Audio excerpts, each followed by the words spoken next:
Kinshasa, capitale de la République démocratique du Congo. Mesdames, Mesdemoiselles et Messieurs, une fois de plus, bienvenue à ce nouveau numéro de Questions publiques, cette émission qui vous permet de réfléchir autour de questions qui gangrènent la République démocratique du Congo. Et nous disons toujours que de ces débats contradictoires pourront naître des mesures gouvernementales intelligentes. Cette émission qui reçoit les grandes figures de la place et qui parle sans tabou avec des vraies questions pour sauver le pays.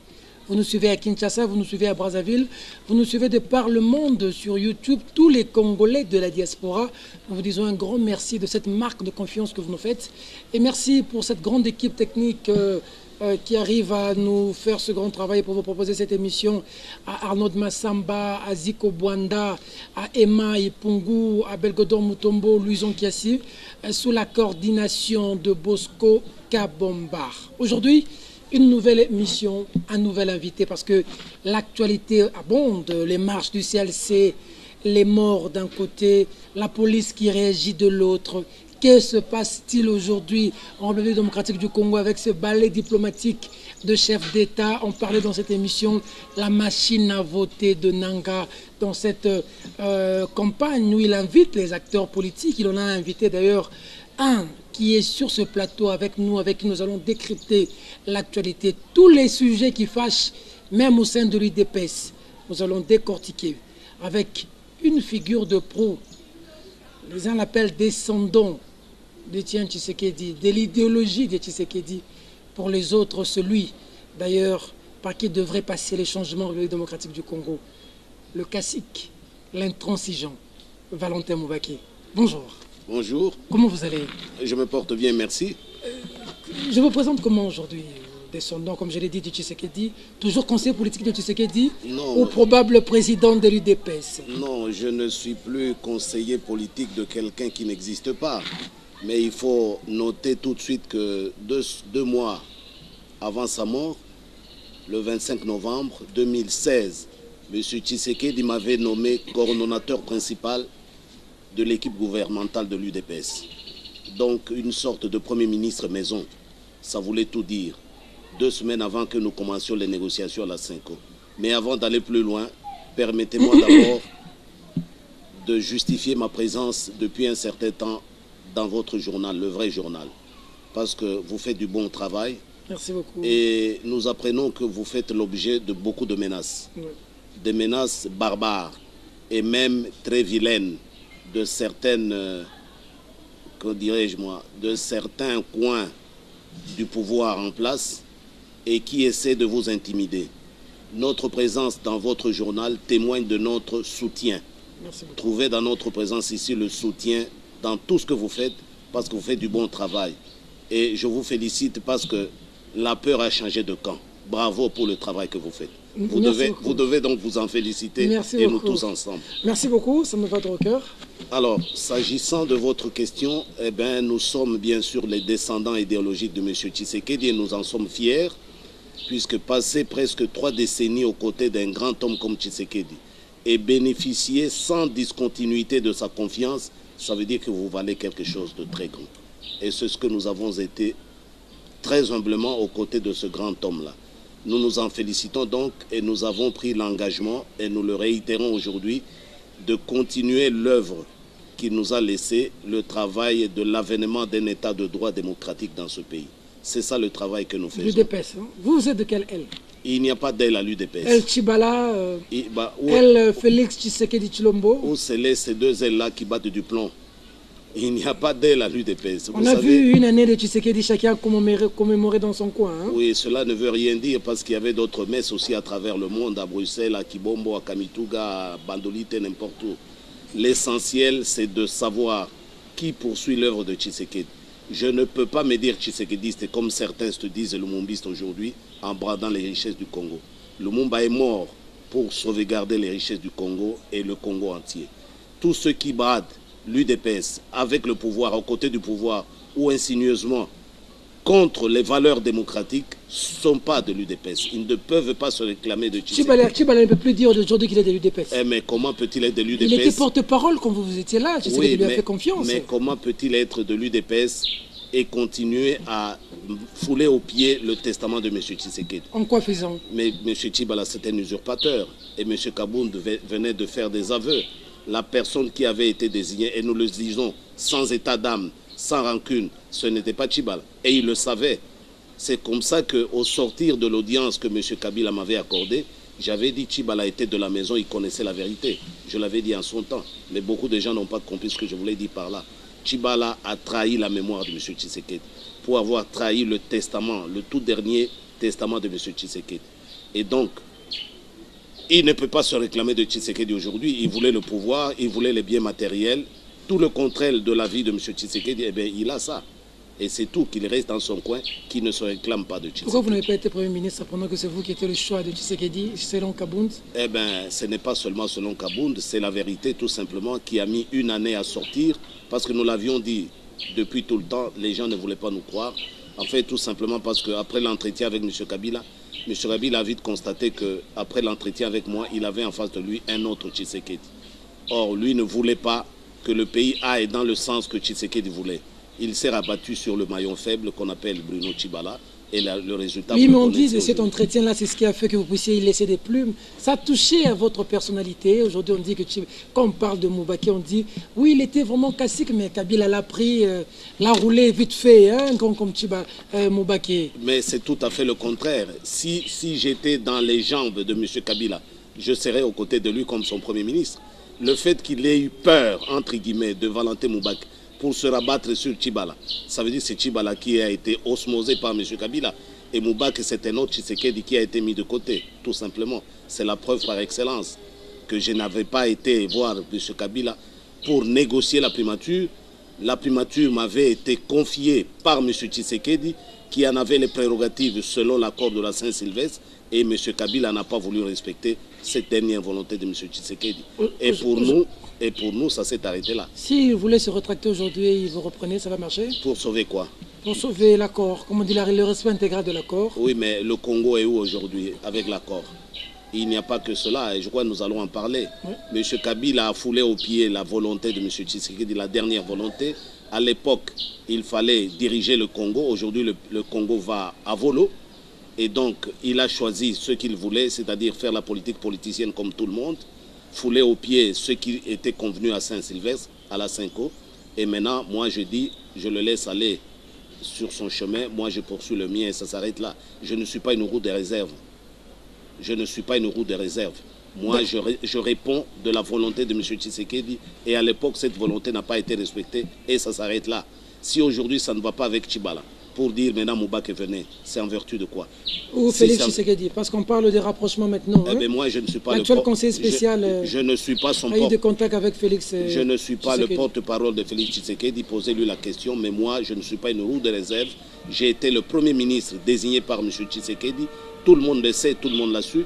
Il n'y a pas que la classe politique qui le sait. Et même sur la table de M. Kabila, la lettre de M. Tshisekedi est sur la table de M. Kabila. Qu'est-ce que vous avez dit quand vous êtes vu avec Kabila? Dites-moi, vous avez dit quoi? Vous lui avez dit quoi? Il vous a dit quoi? Mais j'ai déjà parlé de cela dans la presse. En fait, M. Kabila a commencé par me féliciter pour mon courage d'avoir été le voir, parce qu'il avait adressé une invitation au rassemblement. Le rassemblement a décliné cette invitation-là. Et moi, il m'a invité comme personnalité politique, et pour cause. Quelque part, M. Kabila savait que c'est celui-là qu'on m'avait désigné. Mais on ne s'est jamais rencontré, c'était la première fois. Il voulait donc savoir à qui il a affaire, je suppose. Et d'entrée de jeu, il me demande s'il peut me consulter sur 2 questions et faisant l'objet du dossier que les évêques lui avaient transmis. Ces 2 questions, c'était la primature d'une part et le Sensa de l'autre. J'ai acquiescé qu'il me consulte, qu'il me pose des questions. Et sur la primature, je lui ai raconté le contexte dans lequel M. Tshisekedi m'a désigné Premier ministre. J'ai commencé par expliquer à M. Kabila que je ne voulais pas de négociations avec Kabila. Tshisekedi m'avait convaincu après le dernier passage de Periello en novembre. Et suite à cette conviction-là, il m'a demandé d'accepter d'aller à la Cinco négocier avec M. Kabila. J'ai expliqué tout cela à M. Kabila. Comment, après avoir signé, M. Tshisekedi m'avait invité pour me désigner Premier ministre. Comment il a communiqué cela au cacique du rassemblement. Tout ça, je lui ai dit. Et j'ai pris à témoin, je prends d'ailleurs à témoin ses collaborateurs qui étaient à ses côtés, son directeur de cabinet et Maître Nkoulou d'ailleurs, qui du reste était avec nous à la Cinco. Donc, et quand je lui ai exposé cela, M. Kabila a eu, j'allais dire, aussi de son côté le courage de me dire que ses relations avec l'UDPS ne dataient pas de ce jour-là qu'on se voyait. Ah bon? Ah oui, il m'a dit que nous nous rencontrons dans des capitales européennes, mais je n'ai jamais voulu médiatiser ces rencontres à la demande des intéressés eux-mêmes de l'UDPS. Ah oui, ça je vous l'ai dit. Et il me précisera qu'il n'y a pas longtemps que Chilombo était ici, même s'il nie aujourd'hui qu'il me rencontre. Il était ici pour la dernière fois avec le conseiller spécial de M. Sassou Nguesso, M. Abbas. Moi, Kabila, je pensais que c'était pour régler définitivement les questions des obsèques de son père, mais il vient d'entrée de jeu, il me demande pourquoi j'hésite à le nommer Premier ministre, si c'est sa tête qui me faisait pas mal, qui me faisait mal. Alors moi, Kabila, j'ai arrêté cette conversation immorale, parce que moi, Kabila, même moi, à la mort de Mouzé, j'ai attendu d'abord son enterrement avant de prêter serment. J'ai arrêté cette conversation immorale, vous imaginez. Là, il a bien fait pour vous diviser. Hein, non, il a bien fait pour diviser dire, pour mieux régner. Il a bien fait pour dire la vérité aux gens qui voient Kabila nuitamment pour des raisons que nous ignorons et plusieurs fois. Et quand Moubaki répond à une invitation, parce qu'investi d'une mission de M. Tshisekedi, il devient traître, il faut l'évacuer de l'UDPS parce qu'il gêne. Voilà la réalité. Alors, par rapport à cette réalité, on dit que l'accord n'est pas respecté. Et le CLC a commencé à appeler les marches. La dernière, c'était le 25 février. La police avait parlé des 0 morts. Il ne fallait pas qu'il y ait des coups de feu. On va bien réprimer ça de manière professionnelle. Ils ont parlé des 0 morts, mais après, Eric Tomba Mbandaka, à Kinshasa, Rossi, Mukindi Chimanga est tombé ici à Lemba, à Saint-Benoît. Votre réaction par rapport à cette manière de faire? Vous savez ce qui est dramatique dans cette affaire? Il y a eu les morts, bien sûr, il faut les déplorer. Mais il faut remonter à la quintessence même de l'accord de la Saint-Sylvestre. Nous sommes le 19 décembre 2016. Kabila a un fin mandat. M. Tshisekedi fait un discours qui nous a laissé, moi personnellement, un goût amer. Il nous demande de ne pas descendre dans la rue, il nous demande de rester calme. Ce jour-là, si Tshisekedi nous avait laissé agir, je crois qu'on ne parlerait plus de Kabila aujourd'hui. En fait, 2 jours plus tard, je verrai le président Tshisekedi me dira, Valentin, nous n'allons pas mettre le pays à feu et à sang. 1 an, aller négocier avec Kabila, ce n'est pas la mer à boire. Nous sauvons l'essentiel, mais nous allons l'éloigner de la gestion du pouvoir d'État. C'est ce que nous allons obtenir. Et donc, M. Tshisekedi a sauvé, il est venu à la rescousse du pays tout entier. Et voilà comment on les récompense. Je me demande même si M. Tshisekedi était vivant, est-ce que ce à quoi nous assistons arriverait dans ce pays? Je dis non. Et je peux même pousser heureusement plus loin. La mort de Tshisekedi n'est pas liée à cela. Parce que son existence aujourd'hui n'aurait pas permis cela. Donc il fallait donc que M. Tshisekedi soit absent de ce monde. Vous approuvez la théorie du complot sur la mort de Tshisekedi? À qui profite le crime? Tshisekedi n'est pas mort d'une embolie pulmonaire. Ah mais on nous apprend qu'il n'est même pas mort par une anesthésie générale. Nous apprenons ça, les langues commencent à se délier. Ah bon? Oui, comment Tshisekedi est-il mort? On doit nous expliquer les circonstances dans lesquelles M. Tshisekedi est mort. M. Tshisekedi, c'est un patrimoine national. Nous devons savoir comment il est mort. Et les révélations de Michik que tout le monde commence à oublier redeviennent à la surface et ont leur pesant d'or en la matière. Il a dit que Tshisekedi est parti, il ne reviendra plus. Eh bien, c'est ça, il avait confirmé. Ce n'était pas un lapsus lingue. Il a confirmé ce qu'il disait. Il a même dit, je vous prends à témoin et je vous lance un défi. Il avait dit ça. Donc il était certain de ce qu'il disait. Il avait la certitude de ses propos. Donc voilà. Donc Tshisekedi a été tué. Tshisekedi n'est pas mort pour rien. Il a été tué par qui? À qui profite le crime? C'est la première question que le commissaire de police qui enquête sur un cadavre pose. Pour savoir, l'auteur de ce crime-là doit avoir eu un intérêt direct avec cette mort-là. C'est qui selon vous? Ah, mais regardez comment le pays marche. Et ce ne serait pas un seul centre d'intérêt ou une seule personne. C'est une coalition des gens qui profitent de la mort, de la disparition du président Tshisekedi. Et les choses sont claires aujourd'hui. Soit près de lui, soit loin de lui. Alors, Rossi Mukendi tombe. Votre analyse par rapport à cette situation? Rossi Mukendi tombe et d'autres tomberont parce qu'il paraît qu'il y a d'autres marches qui sont programmées. Tout cela veut dire quoi? Le schéma que Tshisekedi avait proposé au pays pour sauver le pays, M. Kabila n'en veut pas, tout simplement. Et nous, à l'époque, nous avions déjà dit que l'accord n'existe pas. On ne nous a pas donné raison, on ne nous a pas suivis. Cet accord n'existe pas. À partir du moment où M. Kabila a initié un arrangement particulier, taillé sur sa mesure, c'est-à-dire qui n'a pas été négocié et conclu, dans les mêmes conditions de forme et de fond qui ont prévalu à la négociation de la première partie signée le 31 décembre, ça veut dire que la deuxième partie n'étant pas là pour être adjointe à la première partie, cet accord n'existait pas. L'arrangement particulier, ce n'était pas un avenant à ce que nous avions signé. Ce n'était pas un addendum à ce que nous avions signé. Et les juristes savent ce que ça veut dire. Tout simplement, ça veut dire que ce que nous avions signé le 31 décembre, c'est un pied, il manque un autre pied qu'on appelle arrangement particulier. Et dans ces conditions, l'affaire n'est pas accomplie. Il n'y a pas d'accord juridiquement parlant. Maintenant qu'il n'y a pas d'accord, et pendant qu'il n'y a pas d'accord, il faut trouver autre chose. Trouver quoi? Un troisième dialogue? Non, surtout pas, parce que le dialogue a eu lieu et il y a eu un accord. C'est la raison pour laquelle je soutiens à 100% les propos du cardinal Monsengo. Le cardinal Monsengo ne nous dit pas qu'il faut marcher pour appliquer l'accord, tel que la Cinco le dit. Le cardinal Monsengo dit nous marchons pour que les médiocres dégagent. Il n'y a pas de dialogue, il n'y a plus d'entente possible. Et c'est cela notre position. Mais les médiocres vont dégager comment? Ils ont des kalachnikovs, ils ont des lacrymogènes, ils tuent. Oui, ils tuent, ils tirent sur des chrétiens. Oui, ils ont la gâchette facile. Oui, ils tirent sur les chrétiens, ils ont la gâchette facile. Mais croyez-moi, il y a eu pire qu'eux qui ont tué de par l'histoire de l'humanité. Même l'histoire récente de l'Afrique. Ils sont partis. Ils finiront par partir. Quand vous voyez tous ces chefs d'État qui défilent au Congo, ce n'est pas parce que ce pouvoir, comme je l'ai lu quelque part, n'est pas isolé. Non. Quand vous voyez un malade couché dans un hôpital et que des médecins commencent à se relayer à son chevet, dites-vous bien que le diagnostic vital est déjà engagé, est déjà entamé. Il y a une mort qui est déjà là, imminente. C'est ça le Congo. C'est ça le régime Kabila. Ce régime est arrivé à sa fin. Il n'y a plus de régime à sauver. Nous l'avions dit au mois d'octobre de l'année dernière. Et même, plus que les jours passent, plus même la peau de Kabila sera difficile à être sauvée. Et je le lui ai dit publiquement ici, dans une matinée politique. Comment ça peut être difficilement être sauvé? Mais voyez comment tout le monde vient ici. Et même le Botswana déclare qu'il est prêt avec une armée pour venir chasser Kabila. Une armée ne vient pas distribuer des roses, des fleurs de roses. Une armée vient pour déchoir par la violence. Et on ne va pas déchoir un régime en laissant en vie l'auteur, le gourou de la secte de ce régime-là. Des choses sont claires, le Zimbabwe l'a dit. Et quand le Zimbabwe le dit, ça ne vient pas seulement du Zimbabwe. Non, mais quand, le quand le numéro 1 des Nations Unies vous dit que le Congo c'est un abattoir humain, il n'y a pas pire mot que ça. Il n'y a pas pire mot que d'exprimer ce qui se passe au Congo. Et à ce moment-là, il n'y a plus de circonstances atténuantes. Quand vous érigez des abattoirs pour abattre des humains dans votre pays, vous n'êtes plus un pays. Vous n'êtes plus un dirigeant. Vous voyez.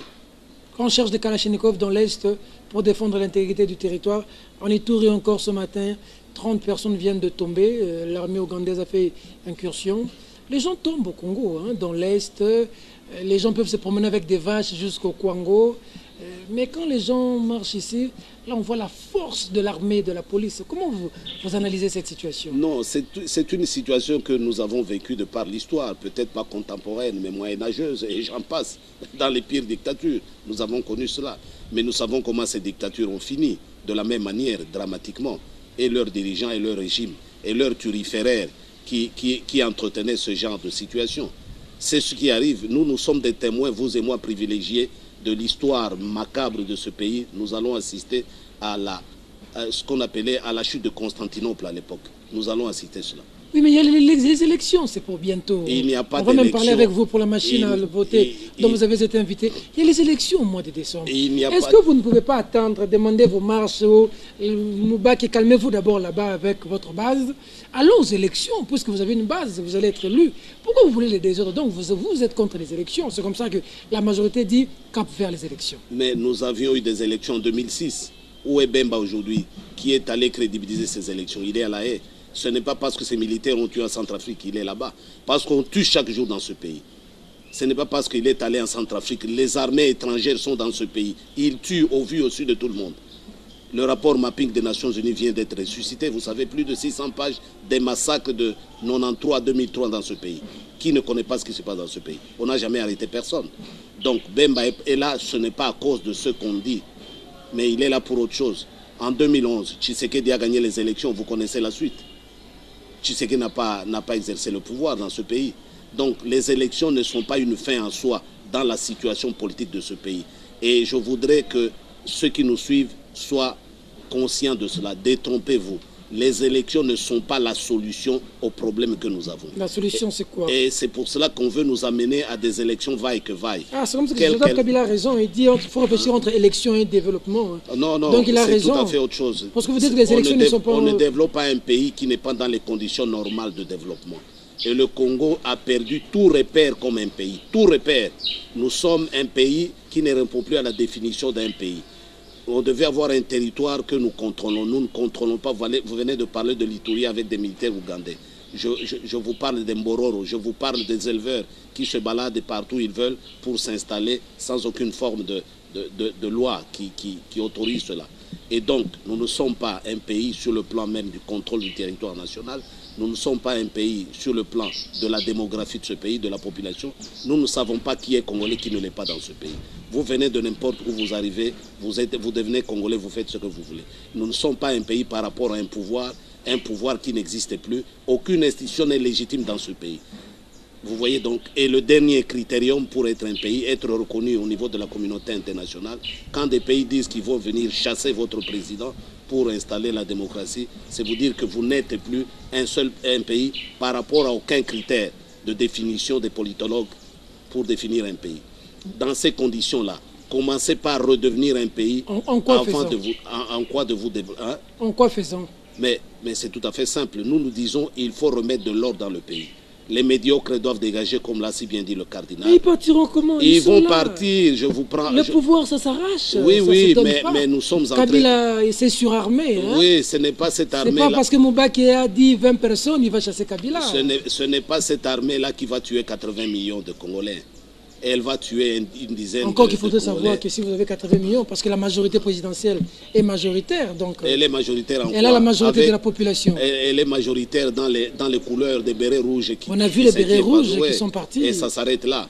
Et je ne parle même pas de ce que nous voyons, de ce comportement privé soit-il, comment ces gens-là vivent leur vie, et quel modèle peuvent-ils donner aux Congolais, à leurs enfants, par exemple, qui ont vu ces images-là.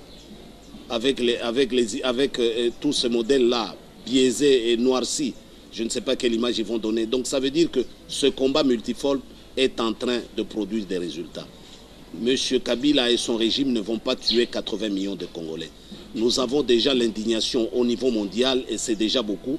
Nous n'avons jamais atteint le niveau actuel de dédain, je pèse mes mots, et de répulsion d'un régime par sa population. On n'a jamais vu ça. Partout au Congo, je dis bien partout au Congo, il n'y a pas un seul endroit où on voit des gens librement applaudir ce régime. Aucun endroit.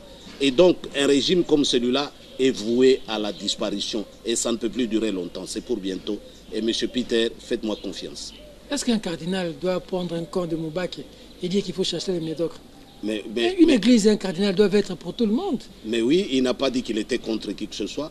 Mais il doit aussi, dans le cadre de la mission prophétique de l'Église catholique, dire la vérité, protéger le peuple de Dieu. C'est un berger.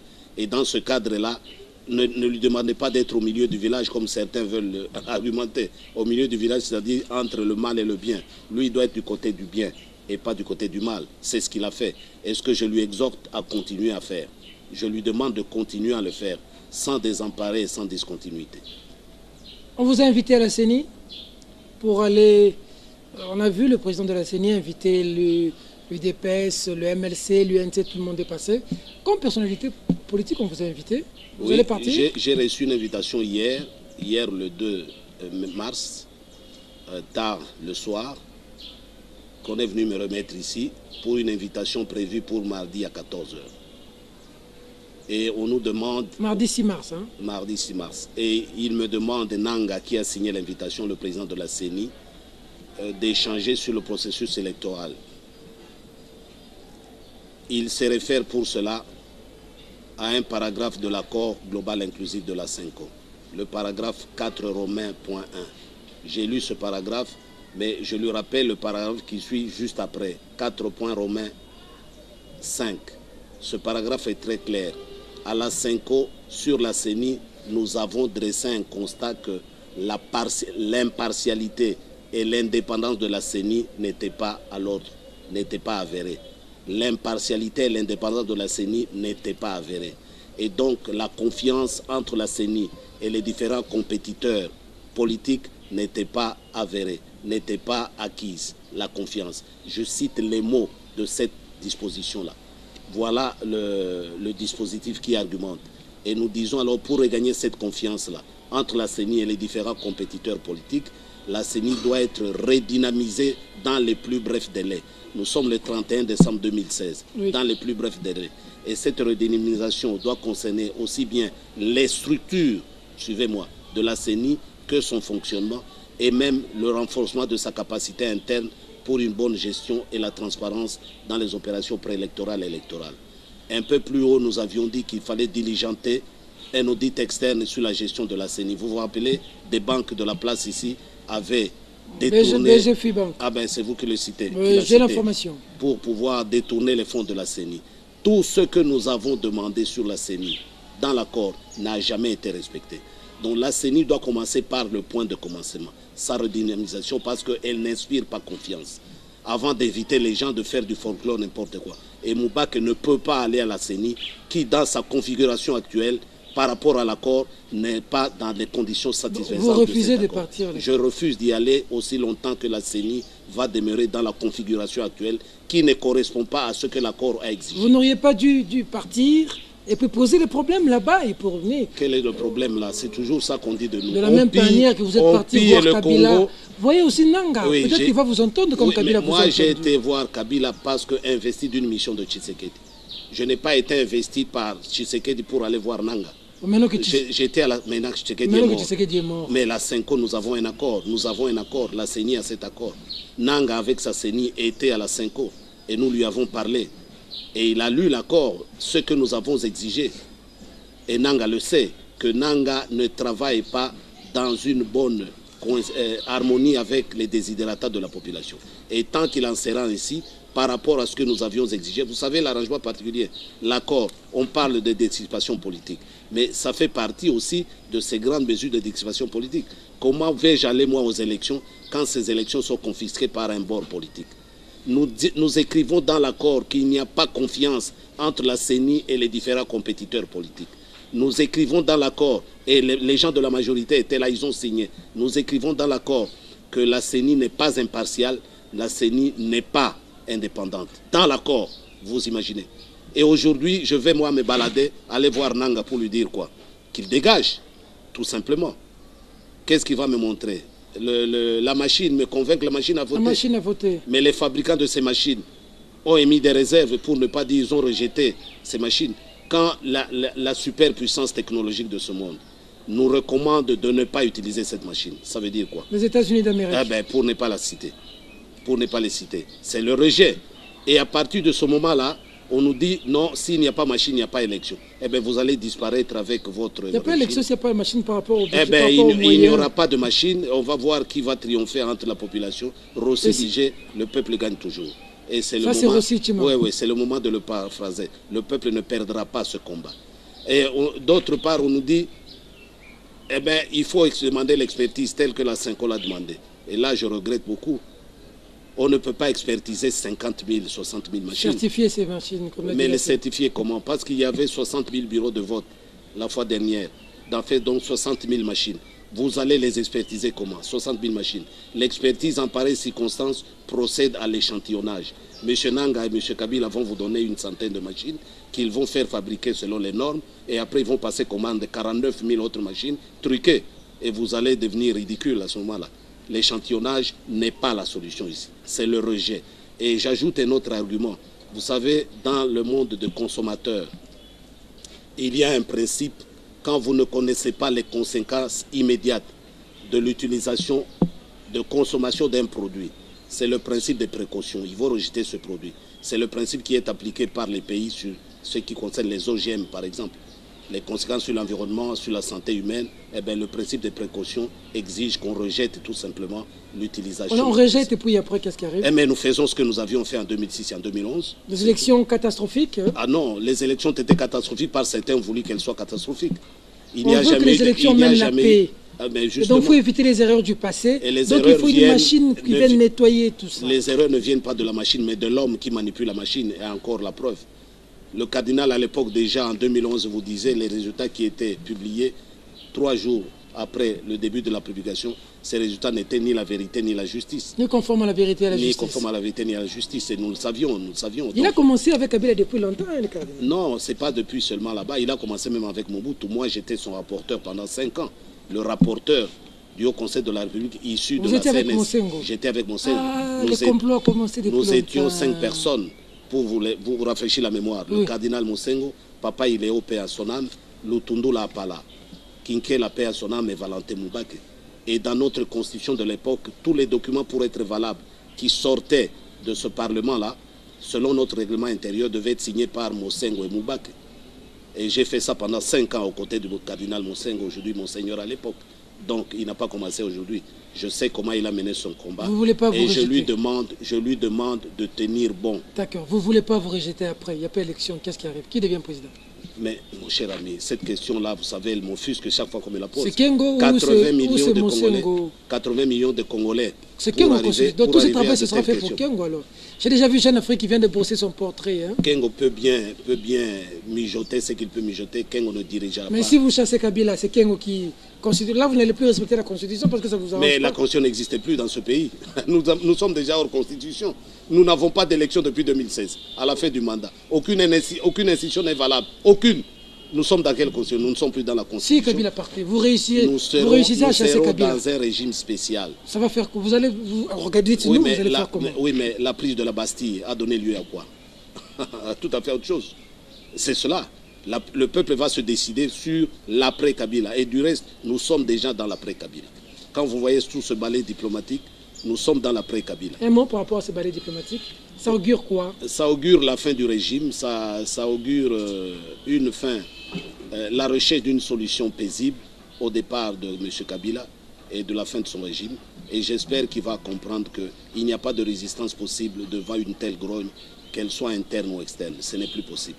Il n'y a plus de régime à sauver. Je ramasse ça en gros, parce que moi j'aime qu'on parle des sujets d'actualité, et puis j'ai mis mes questions à moi, par rapport à l'observation. M. Valentin Moubake, comment dans un pays, je reviens dans l'IDPS, on n'a pas fini là-bas, comment dans un pays comme le nôtre, avec des gens comme des Valentin Moubake, le Congolais vit dans une misère comme pas possible. Nos voisins, le Rwanda, maintenant que je vous parle, Porsche signe là-bas pour fabriquer des véhicules, 5000 véhicules par année. Même le petit étudiant doit avoir sa voiture. La voiture ne peut pas être du luxe. Le lait, c'est à la portée de tout le monde. L'école publique qui est gratuite. Le courant avec le lac qui vivent. Avec du gaz, ils ont du courant. Mais comment ici, chez nous, mettre le pain dans la bouche est un problème. C'est-à-dire que le Congolais aujourd'hui, le grand Congo, est réduit à quoi aujourd'hui? Ne vous époumonnez pas par des exemples, M. Peter. Tout cela relève d'une seule question. Le manque de leadership. Le manque de leadership. Le Congo n'est pas dirigé. Il faut avoir le courage de le dire haut et fort. Le Congo n'est pas dirigé. Tout simplement. Regardez, je viens de lire la guerre de l'eau. Nous devons nous prendre l'eau du Ubangi, nord et sud Ubangi, pour alimenter et remplir le lac Tchad. Vous savez quelles sont les conséquences de cette affaire-là sur l'écosystème? C'est comme si, vous voyez, vous prenez une quantité d'eau. Cette eau-là vient de quoi? De la pluviométrie, des affluents, des écosystèmes. Et tout ça est asséché. Cette quantité-là qui alimente, parce qu'elle n'existera plus. Et quelle sera la conséquence sur l'écosystème? Qui a fait un modèle réduit mathématique sur l'évolution de l'écosystème environnant pendant 10 ans à venir. Pendant 10 ans à venir par rapport à cette ponction-là. Qui? Voilà encore un exemple qui est d'actualité, parce qu'il y a un pays qu'on appelle le Nigeria et la Chine qui ont eu leur magot, qui ont leur projet dans la tête, ils donnent quelques fonds à gauche, à droite, et tout ça est ficelé sur le dos des Congolais. Le Congo n'est pas dirigé. C'est un problème de leadership, et Tshisekedi ne cessait de le dire. Tshisekedi n'a cessé de le dire. Et aucun Congolais va bénéficier de ça. Alors, ça veut dire... va partir là-bas. Non, mais non. Aucun Congolais ne va... Non, les gens vont avoir leur prébande à gauche et à droite sous la table. Comme le pétrole est ponctionné au large de Mwanda. Comme le cobalt, comme le cuivre, le à gauche, à droite. Vous imaginez? Nous bénéficions de quoi? De rien. C'est ça que... Vous êtes mais la mauvaise gouvernance et le manque de leadership. Bloomberg vous a montré 80 sociétés d'une famille qui est dans tout, même dans le charbon, les Makala. Et vous voulez quoi que les résultats? Il n'y aura pas de miracle par rapport au développement du pays, par rapport à l'amélioration des conditions socio-économiques des Congolais. Notre problème, c'est de changer ce leadership. Et quand Mosengo parle de médiocre, le cardinal, le mot n'est même pas fort, le mot n'est même pas approprié. Il est très bon. Il est très bon. Voilà vous-même les questionnements que vous posez. Comment un pays qui a 70%, je dis bien 70%, des réserves mondiales du cobalt, vous prenez des gisements entiers, vous donnez à des copains, dans des gré à gré, des gisements entiers, donc des individus comme Dan Gettler commencent à exploiter 70% des réserves mondiales d'un pays en cobalt. Ça veut dire tout ce qui est programme des véhicules électriques, tout ce qui est programme nucléaire, tout ce qui est programme dans le domaine spatial, c'est ce monsieur-là qui va orienter cela. Où est-ce que vous pouvez comprendre des choses comme ça? Quand vous avez un code minier qui vous dit le pays est divisé en carrés miniers, tout celui qui achète un carré minier, il devient propriétaire de ce qui est en dessous dans le sol de son carré minier. Donc vous amenez votre veste au lavage, on vous lave la veste devient propriétaire de la maison qui a lavé. Vous avez déjà vu ça? C'est quelle logique ça? Mais c'est ça qui se passe dans ce pays. Quand il met dans le même code minier, l'article 276, lisez cet article-là, il parle de clause de stabilisation. Stabiliser le pillage. Ils disent que le jour où le Parlement congolais va modifier une seule disposition du code minier, à dater du jour où vous allez voter cette modification, tous les bénéficiaires des avantages dans le cadre de ce code minier maintiennent leurs avantages pendant 10 ans. Vous allez appliquer vos modifications 10 ans après. Vous avez déjà vu un pays comme ça où? Vous avez déjà vu? Et il y a un parlement... Qui signe des choses comme ça? Ah mais voilà. Il y a un parlement, soi-disant, il y a une classe politique, soi-disant, qui est incapable de voir un seul instant où est l'intérêt. Et je peux vous dire des exemples. Moi, j'ai des copies des contrats léonins. J'ai fait une émission en 2004, que je vais lancer avec d'ailleurs le vice-ministre de l'Intérieur Ndeko Basile. Je crois qu'il va se morfondre quand il va voir ça. Il ne faut pas citer des noms ici qui vont énerver la population. Mais il va savoir... Je vous épargne des noms qui vont énerver la population. En tout cas, il va se poser la question de savoir si c'était lui le journaliste qui me posait des questions. J'ai retrouvé un DVD de l'époque où je parle du pillage 2005. Donnez-moi ça. 2005, qui parle de voix de mémoire. Voilà, j'ai pensé à vous. Qui parle du pillage des ressources de ce pays, où je vous montre les contrats de Malta Forest, les contrats de Dan Gettler, le roi du Katanga, qu'on dit aujourd'hui. Mais tout ça a été fait depuis 2003, 2004, 2005, 2006. Nous sommes dans le pillage dans ce pays. Et vous comprenez pourquoi le secteur des mines n'a connu qu'un seul ministre depuis jusque-là. Où avez-vous déjà vu un ministre? Le chef coutumier, Martin Kabouloul. Où est-ce que vous avez... cette fois-ci, c'est vous qui citez les noms. Moi, je cite les noms. Oui. Je connais pour aider les téléspectateurs. Alors, comment pouvez-vous... Le ministre des Mines de la RDC. Comment pouvez-vous... Il s'appelle Martin Kabouloul, non? Exactement. C'est lui le ministre des Mines. Voilà, comment pouvez-vous expliquer des choses comme ça? Si ce n'est pas un maintien d'un système mafieux que lui contrôle. Bon, maintenant, la question est celle-ci. Vous avez des histoires comme ça, vous bouffez. Les gens souffrent. Mais ils vont à l'école... de manière difficile, ils terminent, ils n'ont pas de travail. C'est encore une autre question que je vous pose. Et puis ils créent des petites structures dans les avenues parce qu'ils n'ont pas de boulot. Les fonctionnaires ne sont pas bien payés, c'est leurs femmes qui vendent dans les rues. Arrêtez-vous d'abord là-bas, ils sont au bord des routes, vous les dégagez. C'est ce que je vais poser comme question. Vous les violentez. Vous leur violentez pendant que les mines que vous vendez, elles n'ont pas ça. Le peu, avec leur intelligence, ils créent dans les rues pour survivre. Leurs maris sont des fonctionnaires, les femmes viennent vendre dans les rues. Leurs maris, c'est des militaires, des policiers. Vous venez encore vous vendre. Est-ce que, selon vous, lorsque l'État agit de la sorte, dans un pays où il existe un certain Valentin Moubaki, il faut que les gens qui vous suivent maintenant fassent quoi? Les gens qui me suivent comprendront que ce n'est pas la première fois que je dénonce cela. Je l'ai dénoncé dans tous les médias depuis plus de 10 ans maintenant. Je ne fais que ça. Vous savez, Valentin Moubaki n'a pas une arme, n'a pas une Kalachnikov, il n'a que sa langue. Et il a la formation reçue aux côtés du vaillant combattant Etienne Tshisekedi Wamuluma. Je ne fais que ça. Jamais ils ont entendu Valentin Moubaki caresser ce pouvoir dans le sens des poils. Jamais. parce qu'il n'y a même pas de poil à caresser. Une fois, vous avez appelé Kabila président à la sortie de l'audience. Oui, je l'ai appelé président même aujourd'hui. C'était pour la première fois. Non, je peux l'appeler président. Parce qu'avant, vous l'appelez M. Kabila. Oui, je continue à appeler les deux. Vous savez pourquoi? Du vivant de Tshisekedi. M. Kabila a été reconnu président de ce pays et Tshisekedi président du Sensa. Donc voilà. Même si M. Kabila s'est mal comporté vis-à-vis de l'accord et particulièrement vis-à-vis de M. Tshisekedi, nous faisons notre travail citoyen, nous adoptons notre comportement. Vous avez toujours le même moyen. Non, c'est ça la vérité. Vous savez, le jour où Tshisekedi m'a dit, c'est vous le Premier ministre. Vous savez ce qu'il m'a dit? Et j'ai dit ça à M. Kabila. Je l'appelle M. Kabila pour qu'il se remémore ce que je lui ai dit. Je mets ça sur la place publique. Vous l'avez dit ça? J'ai dit à M. Kabila, M. Tshisekedi m'a appelé, il m'a dit, c'est moi le Premier ministre. Mais me connaissant, il me dit, Valentin, je ne veux pas de remous. Je ne veux pas que vous alliez ouvrir des placards parce que vous y trouverez beaucoup de cadavres. Vous n'aurez même pas le temps d'instruire des dossiers. Amenons tout droit aux élections. Voilà ce que Tshisekedi m'avait dit. Voilà la grandeur de cet homme-là. Et j'avais dit ça à M. Kabila. C'est pour cela aujourd'hui quand je dis M. Kabila, il n'y a plus de régime à sauver. Il ne reste que sa peau à sauver. Et plus les jours passent, plus même sa peau sera difficile à sauver, je sais de quoi je parle. Parce que je lui ai dit ça, les thèmes de M. Tshisekedi. Je n'ai pas caché. Et je vous le répète, c'est une primeur que j'ai réservée au vrai journal. Merci beaucoup. Pour finir. Et donc, pour revenir à ce régime qui chasse même les riverains qui essaient de survivre, ça traduit la méchanceté de ce régime. Bon, Kabila a voulu transformer, il ne vous a pas transformé. Pendant que lui se battait pour la Constitution, vous étiez tous dans les bars. Oui. La méchanceté de ce régime. Ce régime qui tient une seule chose, piller le Congo et s'enrichir, et tout le reste ne le concerne pas. C'est ça justement. Et nous, je dis à quelque chose, malheur est bon. La souffrance que les Congolais endurent, aucun pays au monde n'a atteint ce niveau de souffrance.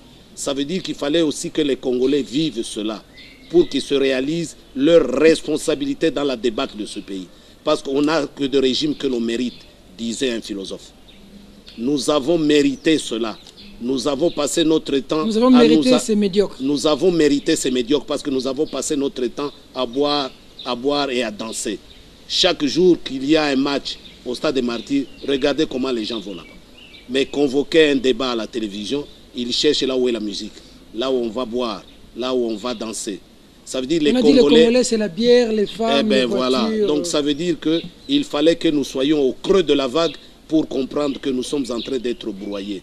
Et je crois que la relève qui est pour bientôt, selon moi, va balayer tout cela et va constituer la renaissance de ce pays, le Congo.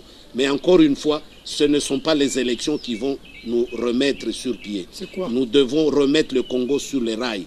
Quand nous chassons les médiocres, nous reprenons les choses en main, nous arrangeons tout. Vous ne connaissez même pas qui est Congolais, vous ne connaissez même pas qui contrôle vos frontières, vous ne connaissez même pas quelles sont vos autorités parce qu'il n'y a plus d'institutions. Il faut remettre tout cela en place. Et ça prendra le temps que ça prendra. Demain, nous ne voulons pas que des gens viennent nous dire ici, oh non, droit de l'homme, vous devez aller aux élections pour avoir quoi? Tshisekedi vous a dit de ne pas aller aux élections en 2006. Parce que tout ce que nous avions convenu à San City, le 1+4 a refusé ça. Le recensement de la population, l'identification de nationaux, la pacification du pays, la constitution d'une armée républicaine. De tout cela, rien n'a été fait. Et voilà le résultat. Et voilà le résultat. Nous qui étions avec Tshisekedi, nous allons crier haut et fort que nous ne voulons plus des raccourcis. Le monde, la nature, disait le cardinal Mosengo au CNS, à la CNS. La nature n'est pas faite des enjambées. Quand un enfant naît, cet enfant commence par s'asseoir avant de ramper, se mettre debout et plus tard commencer à courir. Nous devons respecter les étapes obligées de la nature. Et ici, chez nous, nous avons voulu faire et nous voulons utiliser la jurisprudence qui a eu lieu au parti en 94, Bondeko, qui a sorti 4 personnalités. En fait, c'était 4 ambitions qui se disputaient la présidence à l'époque. Kibasa, Liaou, Mbwankem et Tshisekedi. Kibasa représentait les Swahiliphones, Tshisekedi représentait les Kasaïens, Mbwankem représentait les Né-Congo et Liaou les Lingalaphones. Utilisons la même formule. Je souhaite que Félix soit l'homme de l'espace kassaïen au directoire. Je souhaite que Moubaki soit l'homme de l'espace swahiliphone au directoire. Les Né-Congo vont nous donner quelqu'un aussi, et les Lingalaphones, et nous allons construire ce directoire. Nous allons gérer ensemble, dans l'unité, nos ambitions dans l'intérêt supérieur de l'UDPS et de la nation congolaise. C'est possible. C'est possible à cette condition-là. Valentin Moubaké, merci. C'est moi qui vous remercie. C'était Valentin Moubaké dans ses œuvres. Mesdames, mesdemoiselles et messieurs, cette émission est terminée. Au revoir.